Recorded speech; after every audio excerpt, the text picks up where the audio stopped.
on today's video, UCS are hunting down one of their XR4s. That is right, Sir Alex, a 95 million tier 5 player, is being hunted to be zeroed. You guys may have already seen some of the footage of these double rallies or watched it live, but in this video, you're not going to only see that. You're also going to hear the official statement from UCS and understand how we got to this point. And you're going to get to see one of the reports out of the rallies, which will show you a commander being used that we haven't seen on the battlefield yet. And we'll talk about that commander a little bit, how that choice was made by the individual who used them. This is the top tier of the game, how you zero a tier 5 player, or at least attempt to. Let's get it going.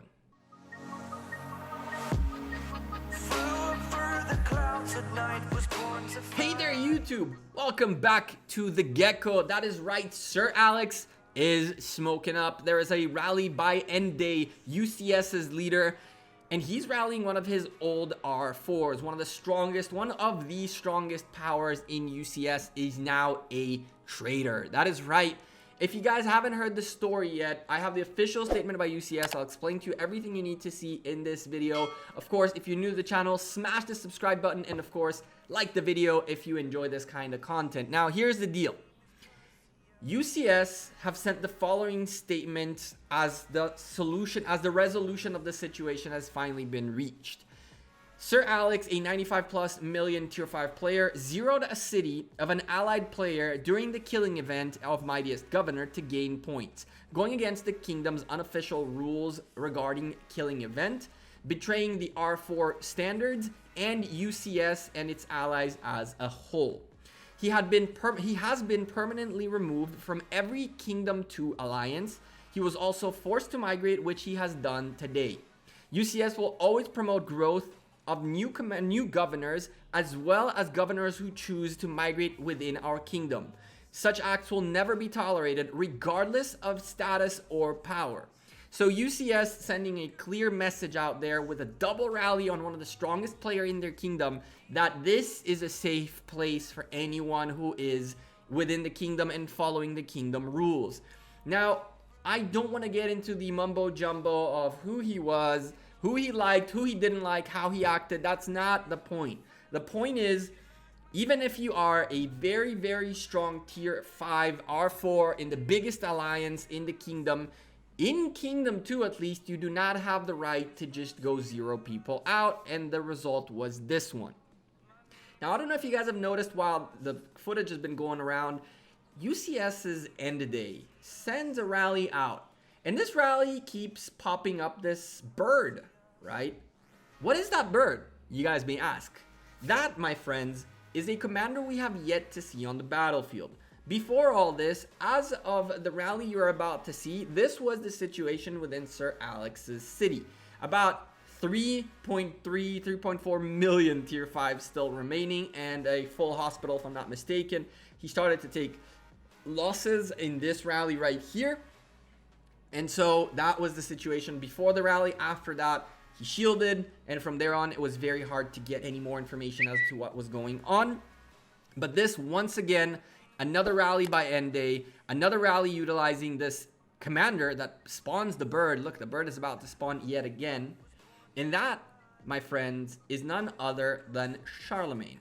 That is right. Day took his Charlemagne, leveled him to level 30, and maxed him out. This is a maxed out Charlemagne behind this Mehmed leading a rally on the city of Sir Alex. Now, when you're going to rally a tier 5, you're obviously going to try to send the best lineup you can send. And therefore, we all said, you know, Charlemagne seems relatively useless. But then again, the top tier of the game, one of the strongest, savviest players in the game, Day, went ahead and maxed out his commander. That's not like 10 or 20 sculptures. They picked up 150. So where did the other 500 plus, 550 plus come from? From him. He found it very, very useful to max out this commander. Now, we're going to look through the report, and in the footage that you're seeing, I didn't look at the troop buffs, but then later on, I looked at it again and did see the maxed out Charlemagne. But unfortunately, I didn't have access to the report after that to record it again. And so we're left with this footage right here. Now let's take a look at the camera account in Kingdom 2 for a moment, which has Charlemagne as well as a bunch of legendary commanders we picked up along the way by joining UCS a couple times during Lost Kingdom, getting the rewards and just rolling the keys that we got. I think I got like over 100 keys just from that, which was kind of nuts. That's all we got. And we picked up, of course, Mr. Cao Cao and Mr. Mehmet along the way on the King Cards game. So Charlemagne, why was he used and why is he only level 30 as a secondary commander? Well, at level 30, you can get your commander to a 4-star situation, which I cannot do here to show you because I don't have enough stars, but you can get a 4-star situation, unlocking all the skills, and you can max out a legendary commander at level 30. Now, leveling him up even more would mean he has more talents available, but then again, you use him as a secondary commander, so why would you really care for talents? Which is why Ende is using a level 30 Charlemagne that is maxed out. It is an expertise Charlemagne. The reason he picked out Charlemagne is 3 very important things. The first one and most important one is the fact that when this commander initiates a rally, it increases the attack and defense of rallied troops by up to 10%. Now, initiates a rally doesn't mean he leads a rally, and therefore by being a secondary commander, he initiates a rally, and this bonus affects and goes into place. And the second thing out of 3 is for every 10% reduction of the army strength, Charlemagne's skill damage increased by X% when attacking, 2% when attacking cities, so doubles everything when attacking cities. And when it reduced to less than 70%, it goes even further up. So you can reach a point that you can have up to 7% skill damage increase, and then after that, another skill damage of up to 21%. 21% when attacking a city. And finally, when attacking a city, 10% fewer of your troops will die. Instead, will be severely wounded. So we can see on UCS's side of the rally, 48,632 severely wounded troops, which are potentially troops that didn't die because of Charlemagne's use.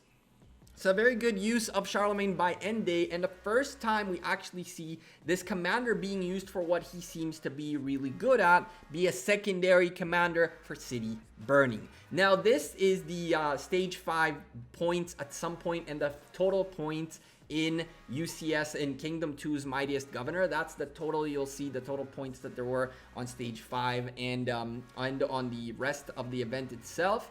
I don't know if that's the final number because things still happen after I stopped recording and I left K2 for a bit. Here's what I say and what I think of the whole situation. When you have someone who is super powerful, it's really, really tough to know what to do with him if he causes trouble. Because on the one hand, you really appreciate the players that are the top tier players that fight and do all these things for your alliance and for your kingdom. But at the same time, nobody should be above the rules that everybody in the kingdom follows, no matter how influential you are.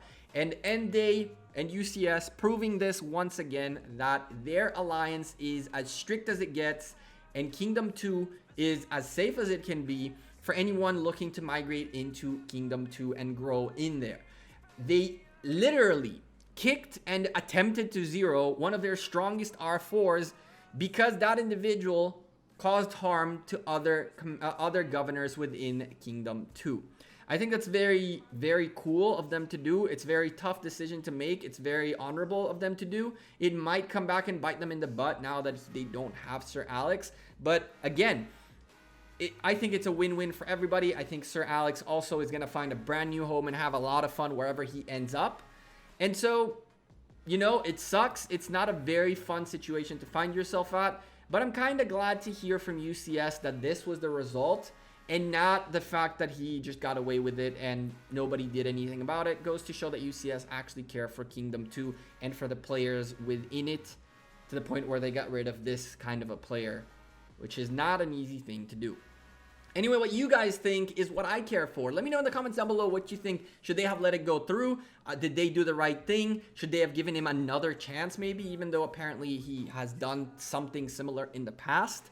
Leave me a comment down below. Let me know, what do you guys think about using Charlemagne on the battlefield? What kind of stuff do you guys want to see from a crazy alliance like UCS or even from JWM as content on YouTube that you haven't seen yet? Leave me a comment down below and let me know. I'm the Gekko. I'm out of here. Thank you guys very much for watching this video. I hope it was informative and you guys got a little bit more information about this crazy situation that happened in this video. I intentionally took a couple of days to post it to make sure that the situation is resolved before we start talking about it, because we wanted to have everything from the beginning to the end. And from my understanding, Sir Alex has migrated away from Kingdom 2 and this situation is closed. I'll see you guys sooner rather than later. Take care. Tomorrow stream at 4 p.m. UTC in general. Wednesdays and Saturdays 4 p.m. UTC is when we stream, and I'll see you sooner rather than later. Take care. Peace.